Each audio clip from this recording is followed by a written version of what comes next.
ప్రతిపక్షంలో ఉన్న మా కంటే ముందు, అధికారుల కంటే ముందు తెలుసుకున్నటువంటి టీఆర్ఎస్ పార్టీ ఈ పట్టభద్రుల ఎమ్మెల్సీ ఎన్నికల్లో గట్టెక్కే పరిస్థితి లేదని కౌంటింగ్ హాల్ నుంచి చేతులతో పోవడం ఎందుకని అధికారుల మీద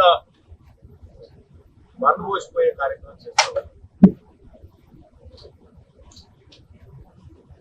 వాళ్ళ ఫ్రస్ట్రేషన్ మేము అర్థం చేసుకోగలుగుతాం,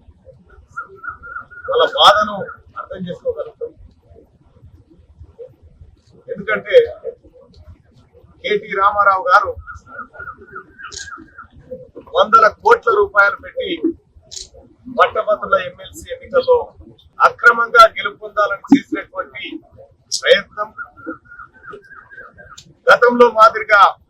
బోగస్ ఓట్లను నమోదు చేయించి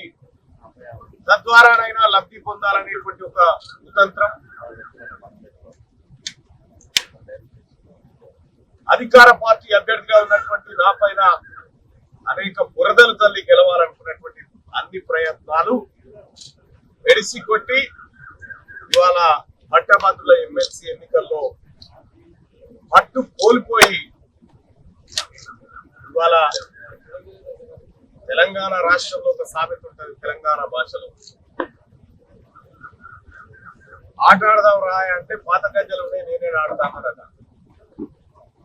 యుద్ధంలో గెలవచేతగాక ప్రజాస్వామ్యయుతంగా మేము